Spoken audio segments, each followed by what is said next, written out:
Hi there guys, Richard here, aka AV Guru. Now today I'm going to be taking you through producing your first drum track on Ableton Live 9. First thing you need to do is to left click on File and New Live Set. You will see on here that we have two MIDI tracks, two audio tracks, a reverb, a delay and a master track. We're going to be worrying about these in another lesson, so ignore them for now. The only thing we're going to be concerned with today is one MIDI track, because we're going to be producing drums in MIDI. So if you can see, auto monitor track 1.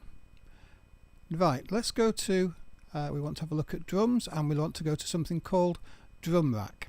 So let's double click on that, and you will notice that you'll get 4x4 16 boxes. You can imagine these boxes are individual pieces of a drum kit, a virtual drum kit if you like. And what we need to do is to set up our drum kit. And we set up our drum kit by finding the sounds that we want. Unlike a normal analog kit where you get what you've bought and that's it, you can have one snare, one hi-hat, one kick. On this we have hundreds of different sounds that you can use that are preloaded into Ableton Live for you. So let's start by exploring. Let's have a look first of all at our kick. Some people call that the bass drum. And what you can do is you can click on these and it will tell you exactly what sound is going to be coming out. Here we go. So if you like that sound, you can use it. I'm just going to go around a few. I think we'll use that one. So what you need to do is left click on it and hold, and then drag that down to C1. Now you've got the sound on your drum kit, and you can see the waveform here, and there's a few little things that you can change to adjust the sound as you like. Today we're not going to be bothering too much with those, but I would advise you in your own time just to experiment and see what each of these things does, so you can then explore yourself. The next thing we need to do is we need to have a snare sound. Okay, so let's have a look down at what snare sounds we've got.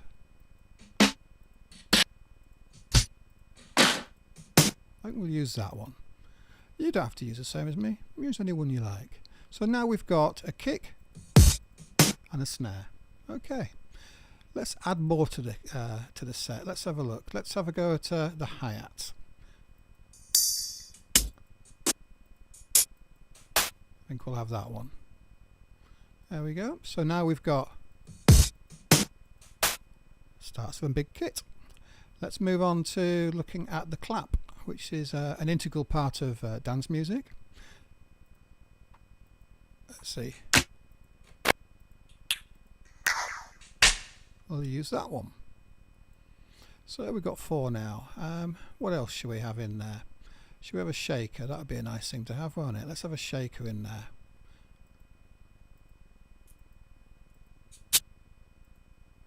Let's have a look. I think we'll use that one. There we go. You may well find that you haven't got all of the pieces of the kit in your folders because you might have bought a different version of the Ableton Live 9 to the one I have. So you use whichever you've got in there. So we're going to leave it at that for now. We've got 4 different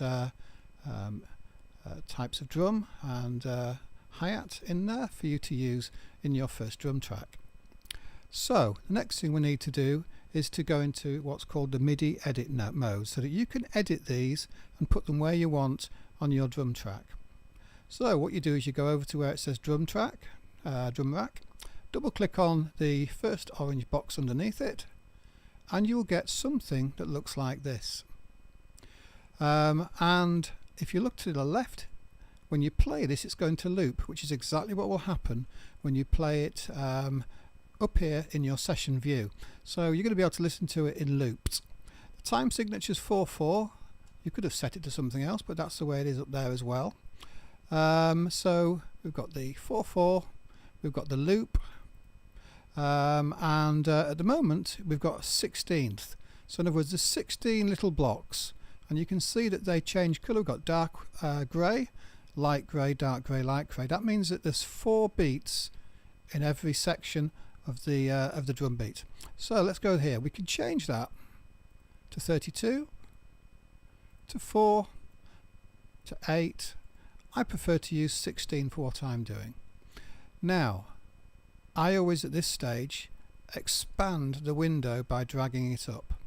Okay, drag it up for as many instruments as you've got. Now I want you to go up to the top right hand side and click on the little pencil icon. This will allow you to draw into these blocks. So you can draw there. If you click it a second time, it disappears. You will also notice that there's a red line at the bottom of each and underneath each one you've done. That is called the velocity, or in simple terms, it will show you the volume of each of the drums that you input. When you're doing it in MIDI, they're usually all set as standard, so there's no need to change them at all. So I'm going to put a beat of a kick at the beginning of each section of the bar. Let's play that. So you play it by going up to the drum rack, and there's a little purple box with a triangle next to it, and you can see there 4 kicks. Stop that playing, click on the square. There you go. So let's try and have a look at what we can do here. So we're going to then add, I reckon, a snare to each of those. So we get the sound that looks like. Okay, and then what's one of the typical things in dance music is to stick a hi-hat in the middle. Okay, and we get it sounding like that. Okay, click on the square to stop. You can then, we'll add this as well, I think. We'll add this to this. And then you play it and it sounds.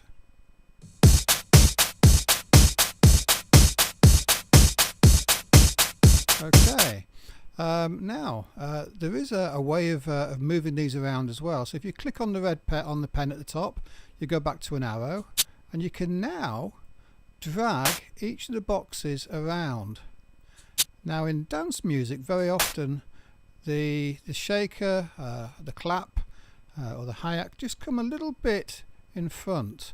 So I'm going to move these ever so slightly forward.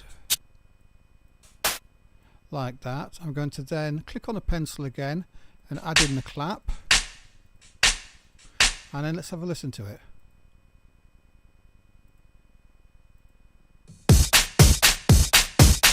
And then you've got your first drum beat. So there are plenty of other things you can do when you're editing. Of course, that will be in a completely different lesson, but this is really designed to start you off very quickly producing your first drum track, and then from here you can then explore and you can see other things that you can do with the MIDI. But I will be doing that on another lesson, how to edit this in more detail, because there's lots of funky things you can do. But on the whole, that's it for tonight, and I hope you enjoyed the video and it helps you to get started producing your own music. Many thanks. Cheers.